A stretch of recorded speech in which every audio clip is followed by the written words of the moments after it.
Diarrha, welcome to the Female Startup Club podcast. I am so excited to be here, like truly.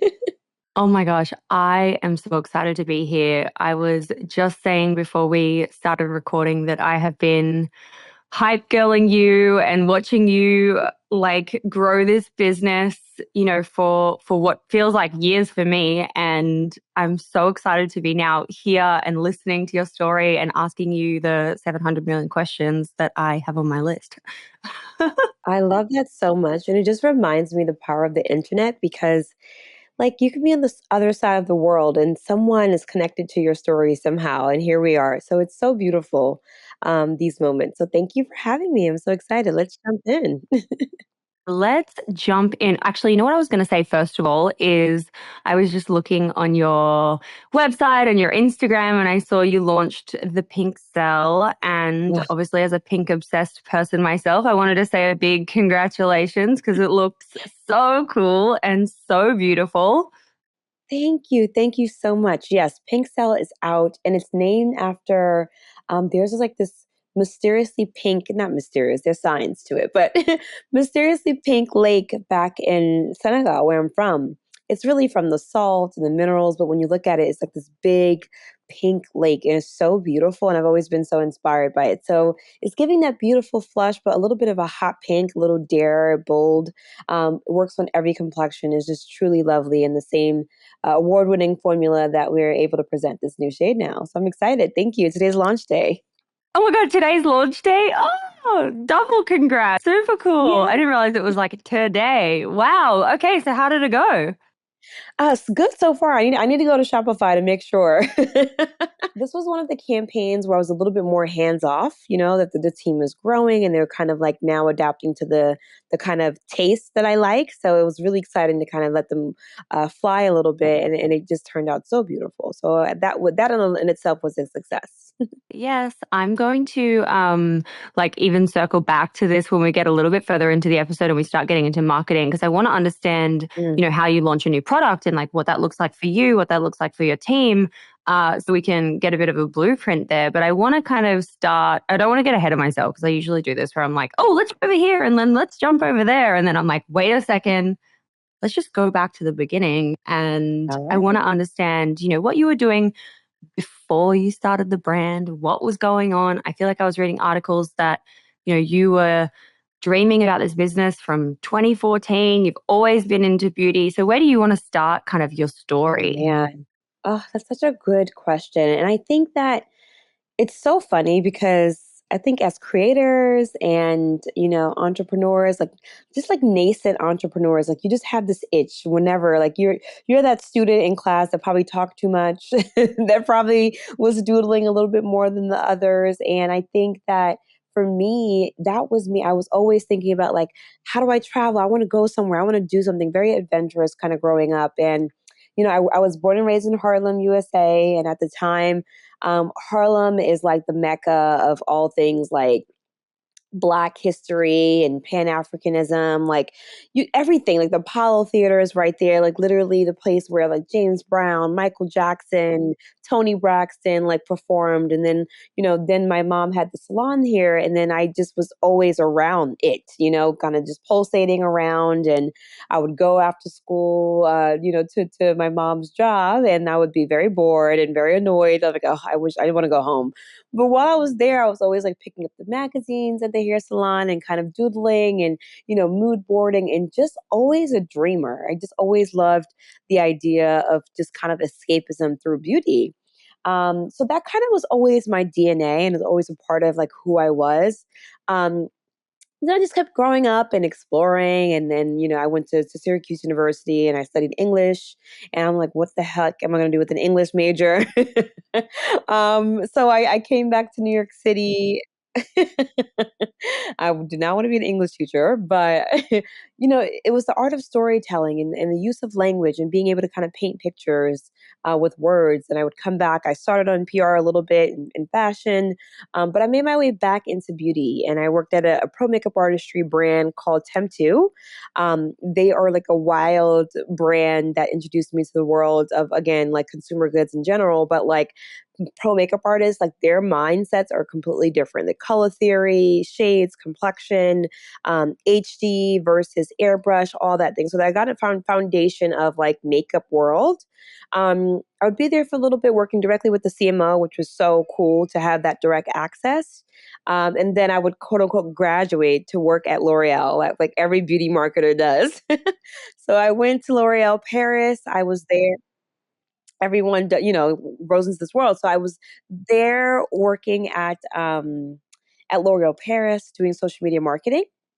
And what that meant at the time was trying to figure out how to mobilize influencers. Like we were the crazy brand that was like flying out people to like Aspen and Cannes Film Festival just to get them to post, just to get them to post about the brand. So, anyway, long story short, I did that, and then I was missing the hunger of building and creating.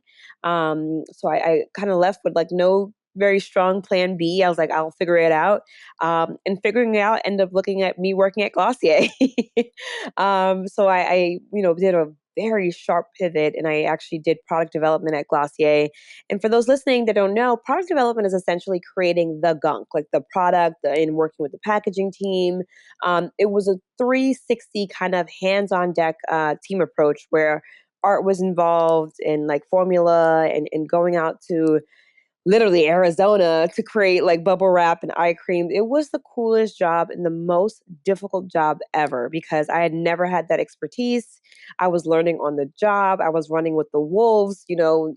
Glossier, especially at that time, was at the pinnacle of all things modern beauty. So in that space, I kind of got all. So Yeah, different.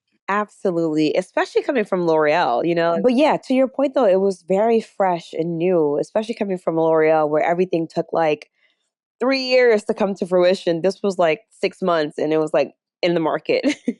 So yeah, that was like my background. A lot has happened in between just personally in my fascination with beauty. I love beauty products, love skincare, always was just fascinated with even the into the gloss model of understanding like people like Kelly Rowland and like which toner she was using. I'm like, oh, I need to buy the Darfron. I need to get that toner.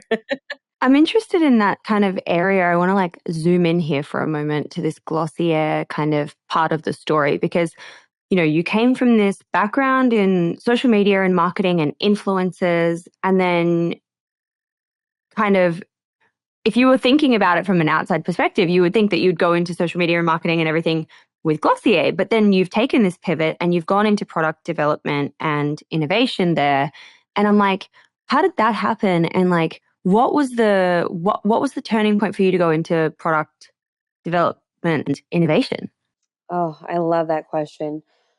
And honestly, sometimes things are just fate. you know, it was so giving a little bit more color to my relationship with Into the Gloss and Glossier. I am naturally a beauty lover. Like I kid you not, like you do not want to see my cabinets. They're ridiculous. Like my like archive, like I will not throw away lipstick because I'm like, no, this particular grayish brownish nude is not created again. I need to keep on hold on to it. So long story short, I had been a part of that ecosystem, like, in the discu session, talking to people and finding my people through beauty through the internet. So I had been like an avid reader and I would eventually be like, doing my little top shelfies. I would record things and post it on very like grainy pictures, post it on Instagram. And then they would feature me back in like 2014. So I'd always been in that ecosystem. So I bring that up because Emily Weiss basically kind of had me top of mind, I think, at the moment. Like, listen, like we want a diverse point of view on product. We want someone who is obsessed with product and someone who is probably a bit more social savvy because it was a digitally nascent brand. So how do we bring the comment section to the very early beginning of the product development portion? So like she as a visionary, now looking back on it now, because it was a risk on her end and my end too, right? Like this girl has no experience. Can she bring that magic up front, and can we teach her as well? And the answer was yes and no in both instances, but I think that the turning point in terms of like was her reaching out to me directly, asking me like, "Hey, would you be willing to come to Glossier?" I'm like, "Of course I can do social media. Like, this is like a dream job. I'll do Instagram at Glossier." And they're like, "Nope, nope, nope. We need you on the product side." I'm like, "What?" But I had to jump. I love a challenge, so I jumped up for the opportunity. And it was just that, it was a challenge. It was learning, and it kind of cracked my hunger to kind of create as well. Yeah, and I just think it's such an important kind of point here. It's like you've taken like this experience that you had this playbook of social, but like especially in today's world, the idea of creating brands so for a social first approach and designing for social and understanding what's happening on social and then taking that into the product development and innovation side of things to then re-go back to social, it's just such a I don't even know how to articulate it properly what I'm trying to Yeah. say, but like this loop of like it just makes sense. And she's obviously way ahead of the game when she was doing this back in the day, but it's like now when I talk to new business owners and when I talk to founders, I'm like, we need to be reverse engineering this product development stage for social first in mind. And I want to understand from your perspective if you have any like key, a juicy learning or an insight or something that if a new early stage business owner who is in that early R&D phase is listening into right now, like what would you tell them to do and how would you tell them to think about their kind of product dev and this kind of piece of the puzzle? I think it's the most important part of the piece of the puzzle because I think sometimes you forget who your client actually is. And I think you win when you remember at every step of the game what your customer wants to feel, how they feel elevated. How are you making their lives just a little bit different? And that means happier, that means, more calm, that means whatever your end goal is, you have to work backwards from that. So I bring that up because for me, for example, I still think about the comment. I'm like, I want this person to say, wow, this is the most, bluest pink I've ever tried. This is the most creamy texture that's not tacky. This is the most, travel friendly packaging that I've been dying to have. Like, what am I solving for? And I think about that. I'm like, what if I were to walk away happy? How would I want someone to talk about this as almost as if it was like a obituary? Like, how would I want this person to talk about this in the comment section? Like, if I am in my DMs, quote unquote, what am I sharing to my friend and say, girl, you have to try this thing out. It does XYZ. So I still think about that, and especially when it comes to complexion. Hmm. In the group chats, in the save section, like the most intimate one-to-one kind of connection on your social platform about a product, that's where I want to live. And funny enough, like a lot of Ami Colé, a lot of the traction comes still by word of mouth, which is a good and bad thing. And we'll talk about this too from a marketing perspective. But it's people really loving the product in its entirety and sharing it with a friend. Like, how do I create that over and over again? So I would, recommend everybody to kind of think about that. And I know like PD in general starts off from a very selfish point of view. Like, you want the product and you want to make it. But then like you plus one, like who is that person? Are they feeling the same way about the product as you feeling? Or are you like you're feeling and then kind of working backwards there? But all of that is just super important. And it's just like still here for social. Like the comment section is where the magic happens. Yes. Oh my gosh. I love all of this so much. And it really reminds me, like, even just the other day, I was talking to, my kind of close girlfriends in a WhatsApp chat, and I'd been complimented on this product that I was wearing like multiple times when I was out. And I was like, oh, okay, yeah, like I thought it looked good, but now I'm getting compliments, right? So, like, I'm in the girlfriend group chat being like, yo, you guys buy this because I have received these compliments about every time I wear this. Like, and then I screenshot it because I was literally like, this is, I should post this on social media. This is like how word of mouth is in action. Like, this is it right here. Like, this brand needs to know that this is like what's happening behind the scenes because it's so good that I need to tell my girlfriends to get it. And like, that is Yeah. just powerful when you can hit that nail on the head. Yes, yes, and that's happened with our lip treatment oil. Like I didn't expect it to kind of take on like the heroic kind of skew within our portfolio. I mean, I just knew it was a great formula because I was again selfishly really wanted a good thick gloss that wasn't too tacky. But I'm like, wow, like it's really like the girl pulling out her gloss and then just talking at brunch and then, applying this glaze over the lips. And I'm like, whoa, what's that? Oh my God, girl, you have to try this lip oil. Like that is the magic. That is the magic. And it's so hard though because you can't really create that. You can't manufacture it. Like the product stands on its own, and that's why I said it's a blessing and a curse because that might take a little bit more time, like a slow burn. You become like a classic in a way, but the instantaneous like gratification you're probably not going to get on launch day or things like that. So it's a good and bad thing. Yes, yes, totally. Okay, let's get into kind of like how you move from Glossier to launching your own business, Ami Colé. And I want to kind of like get to the point where you start by going to Cosmoprof. And I don't know if there's like, more that we want to go into before that happens, but I want to get to that point of the story. Oh, absolutely. So it's 2019, just to paint the picture for you. I'm having like a quarter life crisis. I'm leaving, quote unquote, my dream job, and I'm not ready to, start something. Like, who am I? Especially me, like I'm a true New Yorker. I love working. I love waking up and putting on this armor to go attack a challenge. So I think at that time, I was kind of like, am I cut out for startup? Like, just had so many questions. And I kid you not, I just booked a solo trip to Thailand. I, took, I booked a solo trip to Thailand. I bought my notebook. Wow.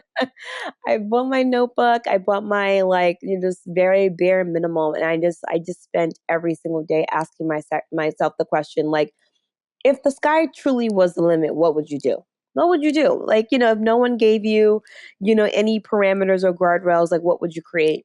And I kid you not, like it just started to pour. And I think there's something very beautiful that no one talks about enough about like solo traveling when everything is foreign to you, where you have no choice but to listen to yourself, especially in a space where you don't speak the language, where your voice is louder for some reason. Like you're very clear, like I'm going to do this today, especially when you're by yourself, right? This is my schedule today. I'm going to trust myself that I want to leave the beach at this time and go this. It was very interesting and introspective. So as a creative, it was a great recharge to say, listen, I want to create something. I want to be able, and I had one like kind of like I kid you not, I have like a snotty video of me crying and like this is being like all poetic and weird. But I'm like, what happens if I can create like classic beauty staples for a cohort of women that I know historically have not been considered thoughtfully? And it's not just considered thoughtfully is really the key here because I had been on the beach all day and, I go into the bathroom at a hotel and like all the products I couldn't use. Like the shampoo and the conditioner didn't work for me. The blow dryer did not work for my coarse hair. It wouldn't straighten my 4C hair. So I'm like, could you imagine having a beautiful day on the beach and coming home and being able to use the products and have a nice like shampoo and like, wrap up my hair and go to sleep? Like, no, I gotta rock this crazy hair until I get back to New York City because solutions are not readily available because again it's thoughtful design. Like where can I go into spaces and feel that complete like I'm seen. So I recorded the whole thing and I got back to New York City and I said, you know what, I am going to consult still just so I can pay my bills in New York City. But I'm going to, every single day, I'm going to chip away and try to use my connections to go out to Cosmoprof and to, go out there confidently and very delusionally because I had $0 for this brand. I went out there, Vegas, 104 degrees. I don't know what that is in Celsius, but very, very, very hot. And I was just not, yes, it's very hot, very hot. And I just went in there and I was just knocking on every booth, essentially, like, hi, my name is Jada. I had this brilliant idea. I know this exists because I had been interviewing all these people. I know these people. They are looking for this solution beyond this huge celebrity backed brand. We need real solutions made by real people. And some people said no. Like some people like call me back when you have more traction. And one CM took a bet on me, like, you know what? Like, what's the worst that could happen? Like, let's try. And luckily, they're still one of our CMs to this date, actually. They took a bet on me, and you basically, for an entire year, very thoughtfully went through numerous rounds to get the formula right. And in the mean to buy time as well, to be transparent. And in the meantime, I just went out there and I just on the internet telling people every single day what I was doing, how I was doing it, very, very vulnerable. Like, I don't know how I'm going to get there, but I had this crazy feeling that it's going to work out. And 2021, literally 2 years later, that's when I finally got funding to bring this to life. No, sorry, 2020 is when I got funding at the end of 2020, and we launched 2021. So just to again timeline this out, 2019, all of that year into 2020, I'm researching, I'm interviewing my friends and family and kind of heat mapping which kind of products they are using and which shades, like super crazy data, stuff. And then I went to Cosmoprof, went out there with a very short brief, like I wanted 3 products and I wanted to be this, that, and service this. And then funding came, thank God, and that was able to turn everything on to go into production and get ready for actual launch in 2021.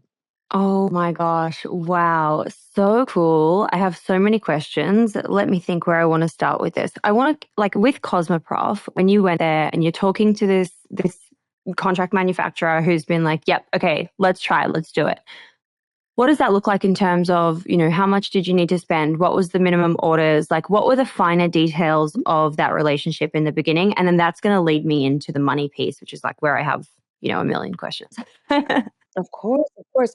So for contract manufacturing, in particular for this contract manufacturing, they give you up to about like 3 rounds, sometimes the grace period, depending on how friendly you are, maybe up to like 5 rounds of iterations, right? So you go into them, but the negotiations on the unit economics, you want to negotiate upfront. So, for example, at the time, lip treatment oil, the minimum quantities was usually 5,000, but they're like, you know what? We know that's a lot for a new brand. You have no credibility, quote unquote. Like, we know that you're not like walking into Sephora with a PO, so purchase order. So like you're starting on .com, we'll do you a favor. We'll start with 2,500 of the lip treatment oil, and then your next order has to be 5,000. And I was freaking out about 2,500. I'm like, how am I going to sell this? How, like, what are we going to do? What are we going to do? And, the traditional D2C playbook was already dwindling. I think what was more complicated was the complexion products, right? So, complexion products, if you think about it, 2,500 minimum quantity order. If you're coming out with 6 shades, like times 6, that can be very, very hefty. So, that's why I knew. And to be transparent, I think like yeah. So the first purchase order was quite significant. I didn't have that in my bank account. With that, like with the 2,500 for the lip oils and then like 2,500 per, shade in the complexion products. Even before you got to that point, what are you kind of spending to get the sampling done? Like, what's the initial kind of money that you're just actually having to pass over before you even have this like product that's ready to place that purchase order? And I think this is why fate comes into fruition again, because luckily I was able to do the development very cheaply. Like, I think all in I didn't pay for the development fees. Like some people pay, like you have to pay them for them to actually develop samples for you. So basically it was amortized into the actual first PO purchase order. So basically this was all a part of the unit economics, and then hopefully that you'd scale with them and kind of make that pinky promise that you would basically choose them to scale with them to bring in that business. So luckily I did not have to pay, but I did explore that. There were different options where you could, for instance, go to a chemist and say, hey, I want you to create a formula that I own from scratch. You would build it, you would essentially sell me that recipe, and then that would be an upfront cost that could be anywhere from like 10,000, 5,000, 25,000, depending on how quote unquote complicated it is, like biphase development that will require both an oil and like just a beautiful emulsion that might take a little bit more of chemistry brain work. That can be more expensive. And you also have to think about like your raw materials and things like that. So buying the actual vats of products for this person to then make, that can be very expensive. And I did explore that. But unfortunately, That didn't work out with the chemist that I loved because he was like a color genius. But unfortunately, he actually passed away. So I went back to the drawing board, and yeah, I was very unfortunate, and I had to go through the CM route. I know it was it was very deep and devastating. He was such a sweetheart and just a color genius. But as fate, everything happens for a reason, and so I ended up going back to the CM, and luckily they were not charging me for that. So I got lucky in that sense. But I do know some people that do pay up to about like 10,000, 25,000 on the development fees. Got it. And was that something that you negotiated up front with that contract manager, or that was their business model that they build it into? Like they basically you've sold them on you as a founder and this business plan and what you're going to do. They believe in you and they're like, okay, yeah, let's do it and we'll build it into that future cost. Or was it more like they believe in you and they believe in the vision, but you still negotiated to have that built in? I would say, and I haven't talked to CMs in so long, so do forgive me if I'm missing some details. I would say it's the former, because at the end of the day, the CMs, like, that's their business model. They want you to come and love a formula or love to work with them or see some type of raw material and kind of grow with them, especially if it's quote unquote turnkey, where you're coming in, you're buying the actual product and the packaging, or a vendor that they have relationships with. So at the end of the day, that's their business, kind of goal as well, to be able to sell, 4 to 5 programs, to be able to scale this, to have a brand that's having traction in the wholesale side. So that in itself, there's a huge, I think on their end, a huge sampling, bucket that they have from their P&L that they're not charging us per se, but they make the money back when they there's always some type of fees that you pay later on. But it's more so like that's their business model. Right. Okay. Okay. Got it. All right. So you get these amazing samples. You're really happy. You've negotiated some smaller MOQs. You've got to place the purchase order. How do we get the money to place these orders? Mhm. What happens next? Oh, what a great question.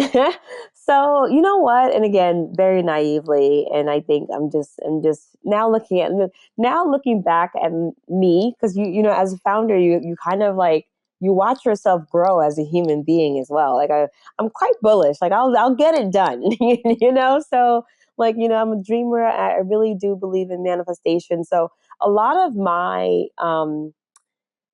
I think so. A couple things happened. I kept posting on Instagram every single day, like, "Hey guys," very naively, I'm talking to like 10 people, right? And then it started to be like 100, and then it was like 200.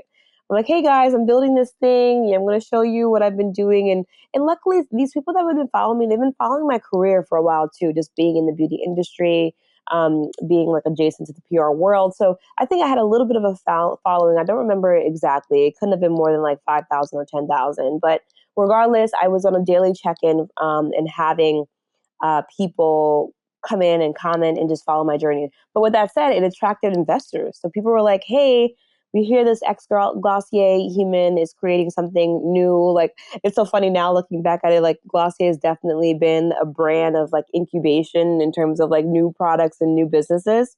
So I think that people were just already listening, and then editors were listening too, like, "Hey, like, this could be something really interesting. Let's get on this story." So one of my first stories actually was Birdie. And I forget the exact title, but essentially it was like, look at this girl. She's kind of, made her way through the beauty industry. She's working on something that's coming out next year.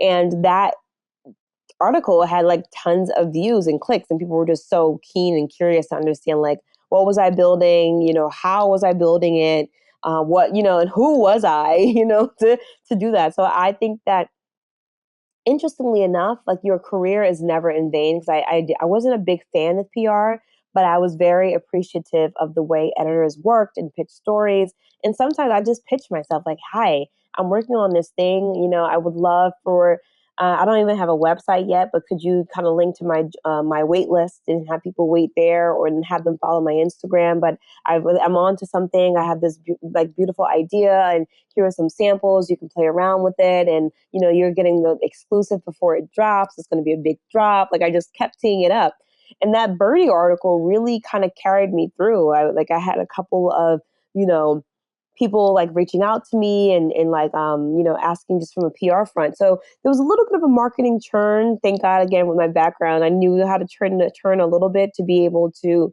at least get people excited. So by the time we launched, we had a wait list of like 6,000 people. No. So Oh my gosh. I Wow.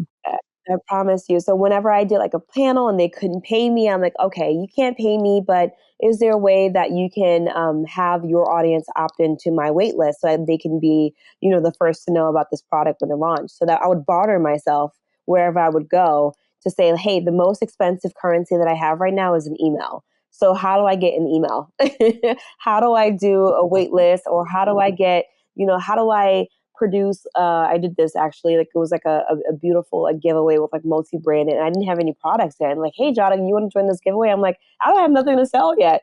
So I literally produced like 10 pouches that were Ami Colé branded that would launch eventually. I'm like, hey, can I do a small run of this? And I literally participated in the giveaway that way. I just put it in the pouch and I told them that they would be the first to get an exclusive, a kit when we did launch. And that was even cooler. So I would do like creative, sneaky things like that to get people kind of excited, or at least feeling exclusive, very close to the development, and kind of being on the inside before we would actually launch. I love that. And I think that you raise like a really good point that I just want to like zoom in on here. It's like, I think we can all get lost in this, like, oh, you need to do something that drives 6,000 leads overnight kind of thing. Like it needs to happen all really quickly and everything needs to be pouring in. But actually, if you think about, okay, I've got a year until I launch, or, 2 years until I launch because I'm in development still, or whatever it might be, it's like, okay, in that year or in that 2 years or sometimes 3 years, if you're able to just slowly chip away and be like, cool, I'm going to talk about it here on Instagram, and maybe I get, 5 signups a month. And then maybe I talk about it on a panel and that exposes me to a few hundred people and I get 100 signups for that month. And you slowly chip away and it slowly starts to snowball and pick up and increase over time. And then you land at 6,000. But it is those tiny incremental, like, I'll do anything for just that one email over here and Yep. that one email over there and maybe a handful over here. And to remember, like, it is the slow burn, but like eventually you land at 6,000 or 10,000 or even 1,000, whatever it might be. But it's so important to just take those small actions that, I mean, it's not small actions, definitely not small action to speak on a panel, but, taking these, like, repeating the message a million times. It's totally that. And like, again, to your point, like 1,000 is a lot. Like if you had a party and 1,000 people showed up, just make it a really good party, and make sure that you're empowering them to walk away and say, that was the most beautiful party, whether intimate or kind of extravagant, whatever. Like again, remembering what you want the comment to be, like when they walk away, what are they going to say about this brand, or what can they anticipate? And you'll be surprised, like my die core like customer is so loyal and so evangelistic in a way that they drive that LTV. They drive, a sense of loyalty that you can't get during like a big, Black Friday, Cyber Monday sale. Like those people are coming in to discover, try a little bit, might not stay, might take another year to buy, but that first 1,000, they're going to be your core for a very long time. And if you're a lucky brand and you can grow with them, as the ages kind of grow, and you're not kind of like being outgrown as a brand, then you have a very loyal customer that's going to do a lot of work for you that you cannot replicate. It's such a magical sauce. So I treated it as a job. I kept looking for spaces that I wanted to be a part of. I kept identifying podcasts and trying to figure out like, hey, if I have an expert voice, what is it? Like maybe it's just one thing. Like if it's just like, I'm really keen on undertones when it comes to a foundation. Like, okay, fine, everyone's talking about shade diversity, but it's beyond that. It's undertones. And for me, I took pride in the fact that I wasn't a makeup artist. I actually don't know what I'm doing half the time. I want to grab something very quick and easy to look like alive. I'm so busy. I Especially now, I'm like new mom. Like, what can I grab and go to look like the best version of myself? And that's my point of view. And I think being able to offer that and saying, hey, this is what I want to talk about. Like, is there a space for on your platform or in your community to be able to kind of add more color to this? And I think that people are like, okay, sure, like why not? And it's 45 minutes, we can talk about it, and then boom, you have the most like successful podcast, and an additional like 3,000, like not 3,000, but like additional like 1,000, emails and people just waiting, and they're still showing up in spaces. So it's really cool. That is really cool. So you have this wait list, you have 6,000 people on it, you've been talking, you've been out there, you've been putting your authority voice and your authority hat on in all the places. But I was reading an article that was saying, or you were basically saying, you know, you couldn't go and knock on the doors of your friends and your family to raise money through, you know, you didn't have that network of people around you for a friends and family round, but you did have a thought in your mind of how you would raise. And I want to kind of talk about your strategy, what you thought, and kind of like the practical side of that. Like, are you going and literally like sending an email? Are you picking up the phone? Are you sending a text message? What happens? And I just want to talk about like that Yes. space because I feel like sometimes it's like for me, I'm a practical person. Like I want to know like the Yeah. exact like what did you actually say in the text message? You know, like what did you Yeah. actually do to get that outcome? And so I want to talk about this part of the fundraise. Oh my God, absolutely. And I think this part of the funways gave me so much anxiety because it's just the imposter syndrome that you cannot shake off. Because here you are, I'm more creative led. I definitely have a business acumen, but I think I can speak for a lot of people that have never been in the world of VC. You have no idea where to start when it comes to equity conversations, when it comes to like your total addressable market and all the kind of very data forward questions that you have to be prepared to answer.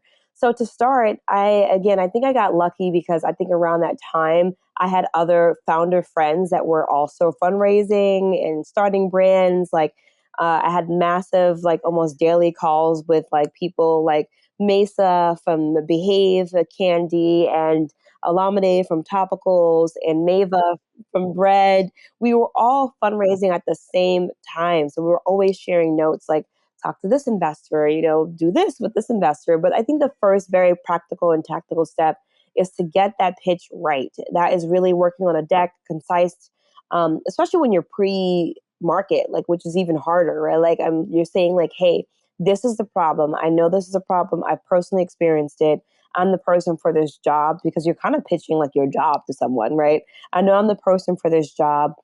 Here's the problem. Here's my solution. Here's why I'm the person for the job. Here's my professional experience, my personal experience. Here's the data to back up the total adjustable market. Like we know historically, like especially Black and brown founders, they tend to go into a store and over index in spending because they can't find their right shade. So with foundation and beauty products, they're willing to spend 2x or 5x the amount of compared to general market.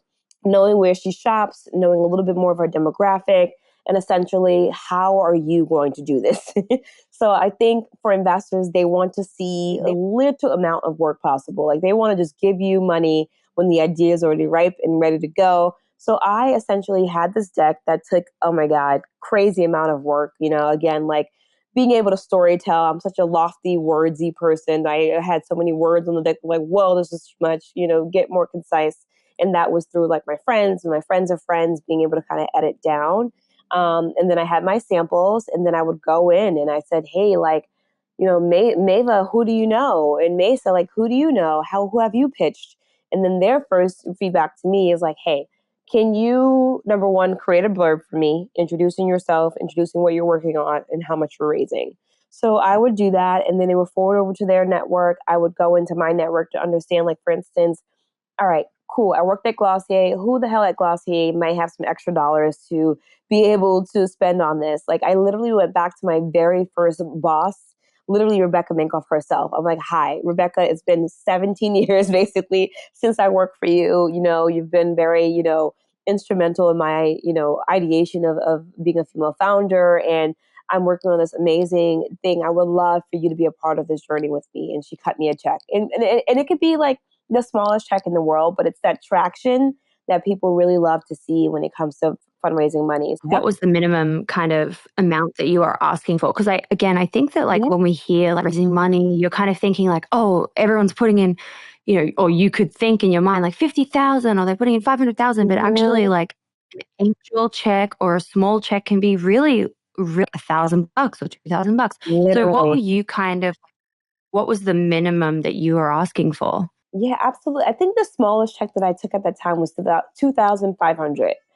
2,500. And I think for the more quote unquote advanced or, the more strategic and seasoned angels, I would even take 5,000. I'd say, hey, Rebecca Minko, for example, right? I'll take 5,000, but is there a way that we could be on the podcast when we launch? Is there a way that we can kind of hold a spot for advertising, for an extra spot on your podcast? Like, so some type of barter system yet again to make sure she was in the cap table. Yes, because cash gets you far, but again, like you were burned to the 5,000 really quick, but how do you add more value as an angel investor? Is there anyone else that you can introduce me to? Henry Davis example, I think his check size, I think it was a little bit more like 25,000, but he came in and said like, who do you need me to talk to? Give me your deck. Like, give me your player. Let me run through your deck, and let me actually look at your tech stack for when you're launching to make sure that you actually going to have the right data to make sure that you can build out the right dashboards or whatever. So just understanding exactly like who is this person good for, what are they good for, and why do you want them in your ecosystem when it comes to your product and your company and brand. So that was my first very tactical thing. Very overwhelming again, but I kid you not, this was during COVID too. So a lot of these meetings were through Zoom. I kid you not, maybe 150 meetings back to back. Like I treated it as a job. Like I was literally eating cold sandwiches, drinking a coffee and a water, and back to back hitting up these investors. And you get in the flow of things. You kind of start to pattern recognize the questions that they're asking you, what makes you unique. What's your cost of goods? Where you contract manufacturing? Who would you hire if we gave you the money? And then you just start to fine tune those questions and answers. And then one meeting turns into the second meeting and then the third meeting, you're like, whoa, I have traction here. I think I'm going to close on this deal. And then someone cuts you $100,000 check. You're like, holy crap, this is a real company. And this is the biggest amount of money that I've kind of seen come in one lump sum. So I'm like, oh my God, we're onto something here. And then you just don't stop. You're like, okay, boom, it's go time. And then you feed each other, founders like, hey guys, I got 100. I'm like, oh my God, go girl. And it's such a magical moment. It's maddening because you're just like, it's either you make it or you bust, but it's just so crazy. It's, yeah. Oh my God. So how much did you raise in that? Did you say pre-seed or seed round? This was pre-seed. So this is pre-seed essentially means that you have no product yet, like no proof of concept. The people are really banking on you to kind of create that. So I ended up raising 1.6 million. That's amazing. And at what valuation? Oh, I think at the time we did I don't want to share that information. Sorry, because investors are sharky out there. It's okay. It's okay. It's okay. I'm like, wait a minute. I was about to share. I can tell you offline. Let's get into this you know, launch moment, go to market strategy, and like what you've been kind of working your career in terms of social and strategy and marketing. Like, how does this all start coming together? Oh, what a great question. I think a lot of it came with the storytelling and understanding the campaign. I had gone back to Senegal, West Africa, and I shot this beautiful brand moment to really get a strong pulse on who we are and why we're different. So I did that. And I think, again, like visually, it was really important for me to have the representation that I really wanted growing up. Like, again, going back to that little kid in the hair salon, kind of sifting through everything from like Delia's catalogs to J. Crew catalogs to just regular, beauty, magazines, like how I could bring that storytelling forward. So we were very, very visually, strong. And then we thought about everything at the time. Again, this is off the heels of COVID. So a lot of audio platforms, were bubbling up. I forget the platform right now. Clubhouse?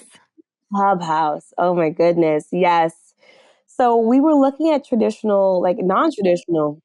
Exactly. People don't have time anymore.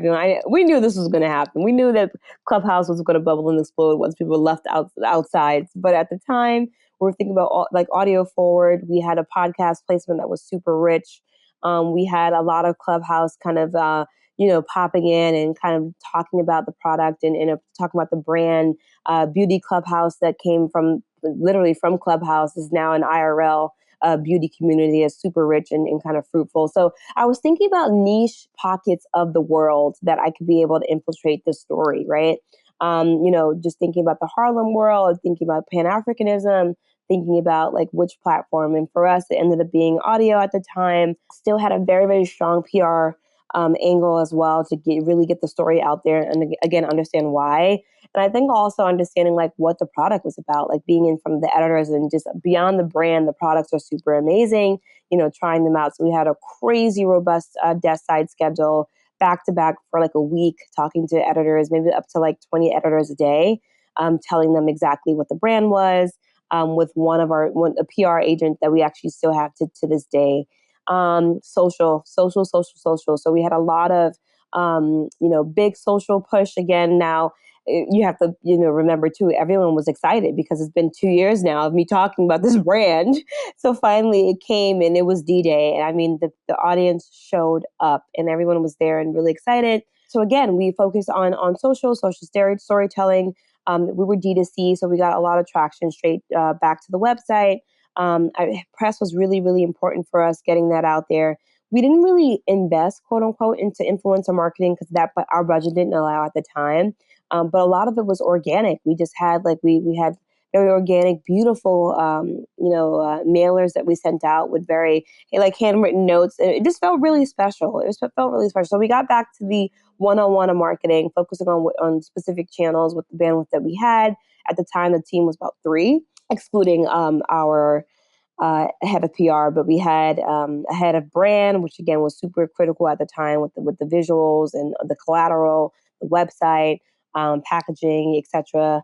We had a head of operations who was just getting things from Italy to China to back to New Jersey, so all of that. And then we had a head of social media and community that also did CX at the time. And then you have myself kind of leading up marketing still and getting in front of the brand and shouting on the rooftop, every rooftop that I can get on that Ami Colé exists.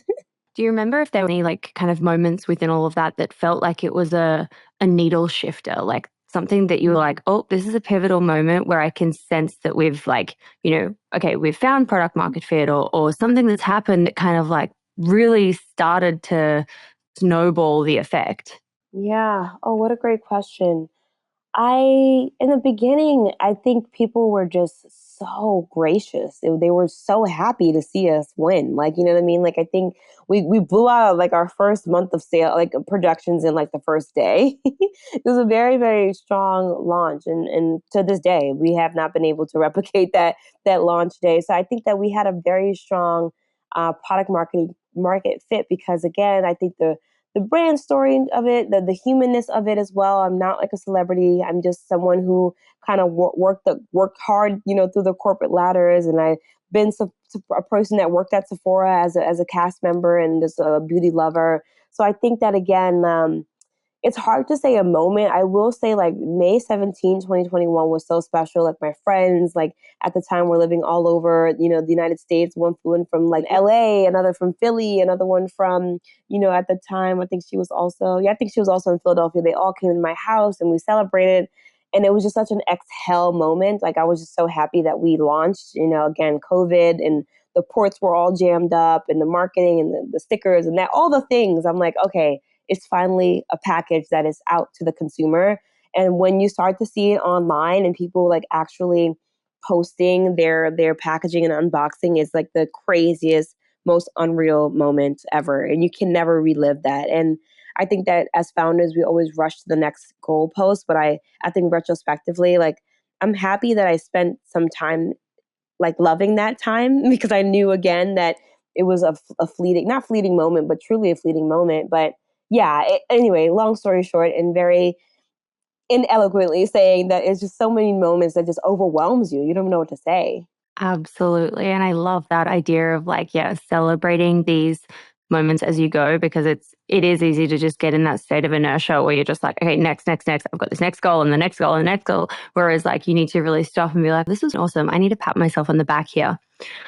My question for you now is like, For anyone listening who is in the early stages, they haven't necessarily found product market fit yet, or they're trying to figure out, should I bootstrap or should I raise, or, just those early kind of things that you go through. Mhm. What is the kind of advice that you would give to someone? Actually, let's focus more on the marketing kind of angle. If you're in the early stage, whether you're bootstrapping or whether you're going to raise, what is your advice for like getting started on, marketing and social media and strategy in that early phase where you need to be scrappy and lean and try to find product market fit? Oh, absolutely. And I think the key in your North Star always has to be it's two things. I think you always have to listen to your gut. Your gut is what's telling you the product needs to exist. It's telling you, hey, I should reach out to this person. Like now is not the time to be modest. You have to kind of push yourself, especially introverts, push yourself and understand that you're working towards a goal and you make it almost like your job. And that, I think that shifting that mindset will change for you to be able to get those things done. So your gut is always going to be your best friend. The second thing is you have to be a good listener. So sometimes your gut will tell you something, and then your friends will be like, "I don't know, I would, maybe I'll buy it, I don't know." And then if that's the case, you probably shouldn't bring it to market, or you should tweak it enough for it to actually fit the market and not just your own selfish need, especially product junkies or creatives. They're like, no, you don't see my vision. Like, unless you're an artist, like a music artist, even then, you still need to have a fit in that space. So I think those two things. And I think really, really understanding not only what kind of company do you want to run, but what kind of lifestyle. I think that now that I know what it means to be a VC backed brand and needing to kind of chase a turn in velocity, it's hard. It's hard work. And I think that I know now it was even easier to raise money when you had no proof of concept versus when you do, because that data that you have is your Bible. Everyone's going by exactly what's on the page.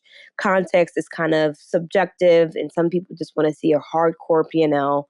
And that could be really difficult when you're trying to maybe, for instance, have a slow burn, or maybe, for instance, not go into global chain wide or expand as quickly. So, really understanding what kind of business you want to run, and then also what kind of lifestyle, because it's very fast paced, it is very high stress, to be very transparent.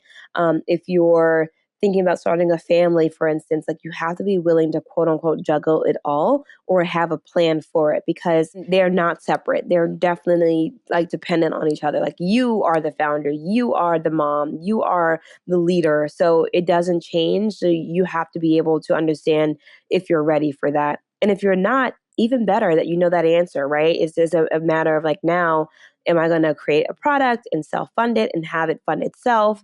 And then, with that said, you cannot be disheartened or distracted when you can't go into, say, an Ulta or Sephora, because that requires strong capital pipeline to be able to kind of get into those spaces. So, with that said, you have to put your blinders on and say, hey, I'm just selling on TikTok. Hey, I'm just selling on .com. I'm just selling on Amazon, or I'm just selling on my website. So that way you understand that I need to focus on what I'm doing. I need to focus on getting the best margin possible. I don't need to focus about like getting Sephora to call me unless I have an influx of cash coming in. So I think that having those holistic understanding and write it down. I get chills looking at what I wrote down in 2019. I thought it was so silly. I thought I was being dumb. I'm like, oh, I'm just talking to myself. But when I read my diary, like the things that have come to fruition and the things that have happened, I was crying like maybe 2 days ago. I'm like, what? Like I literally did this. I need to write down now my next version of this, because it just blows my mind how much things can happen when you put your head down. But in those beginning stages, please write down why you want this to come to fruition. You know, who do you want to be? Who do you want to be like 5 years from now, 2 years from now? Like, what are you surrounding yourself with? Is it an apartment? Like, what are you seeing? Like, what is your family like? What's your relationship like? Like, all of that you need to write down to then retrospectively be able to course correct. Like, hey, honestly, this company is turning me into a person I don't want to be, or this, pace is not where I want to be. I want to be more growth. So at least having some type of guardrails is so important, because once you're in the sauce, honey, like you're in it. Like it's really hard to kind of pull your head out and kind of remember. So just write it all down, be sure, understand who you want to be on top of what you want to create as well. Oh my gosh. I feel like everything you've said is just so powerful. And epic. I have loved chatting with you. I feel like Yeah. we need to do a part two because I have still so many questions and so many things I want to understand and kind of Yeah. learn from your story. At the end of every episode, we wrap up with a really quick questions fire round. So let's jump straight into that, Awesome. and then we will have to book in a part two. I love it. I love it. I'm here. Question number one is, what's your why? Why do you wake up every day and build this business? My why is always the little girl in me that really wanted to almost have an industry love her back in a way that she loved her, loved it. It's very much like my love letter to myself to showcase the things that I imagined, the things that I saw on a global stage. The beauty that I saw coming into the shop, the music that I enjoyed, the way my mother smiled, the way that she was so simple and classy, like being able to kind of cocoon all of that and present it in such a beautiful, loving way to the world. I love that. Question number two is, what's been your favorite marketing moment so far? Ooh, my favorite marketing moment so far.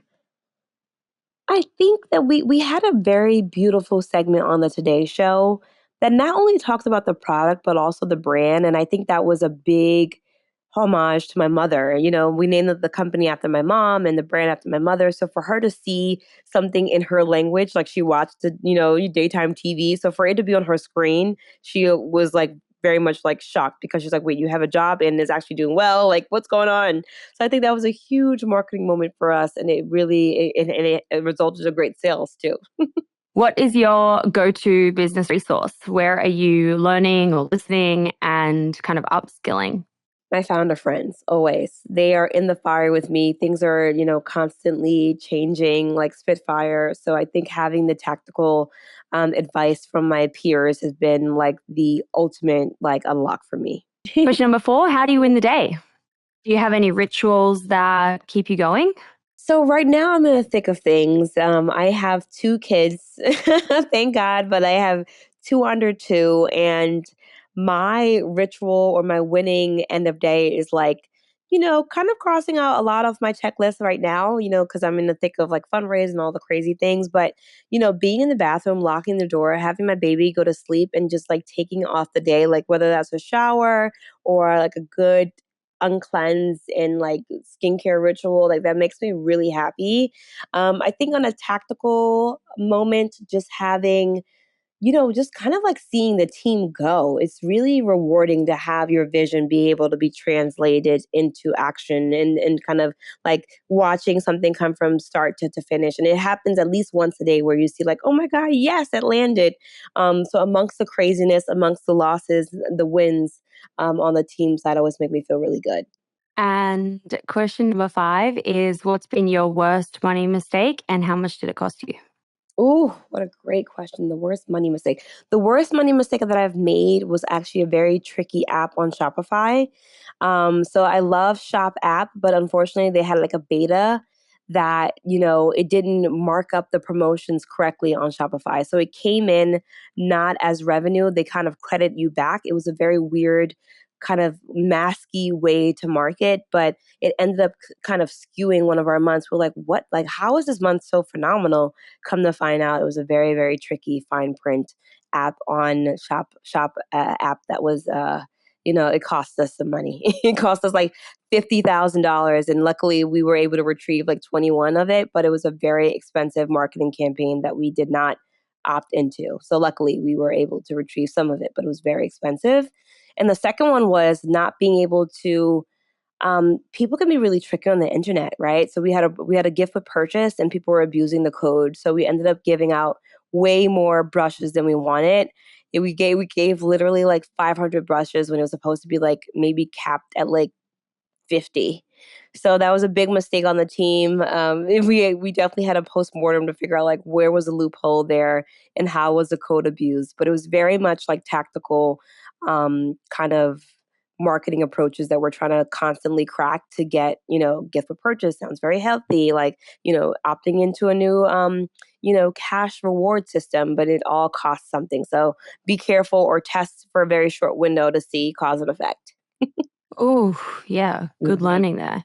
And last question, question number 6. What is just a crazy story, good or bad, from your journey in building the biz? Wow, good or bad? Let's see. I mean, there's so many. I kid you not. Being an entrepreneur is so wild, but I think that right now it's like trying to right size the team. I think that feels really good and bad because it's a hard, when people opt in to work at a startup, you want to love them and keep them, but understanding where the business is and trying to pivot accordingly can be a very tough one. So I think that I'm always a people champion and I always want people to win. I'm always so excited to kind of uplift talent, but I think that really understanding like the revenue implications of it and also where you need to go is always a tough conversation. So I think that one is like the bad one right now. Oh my gosh, this was just good stuff. This episode is packed with learnings, packed with insights. We Hope need you so. back for a part 2. I've got so many more things to talk to you about. And Great questions. I am, such a hype girl. I love what you're doing. Thank Thank you so you. much. And I'm going to be cheering for you for this new launch that you've got. Oh, thank you so much. Yes, you can find us at Sephora. We're currently not in Australia, but we'll make our way soon. You let us know if we need to be at Mecca or Sephora. But yeah, we're currently at Sephora. You can find us there if you're statewide, and AmiColé.com and also on Amazon.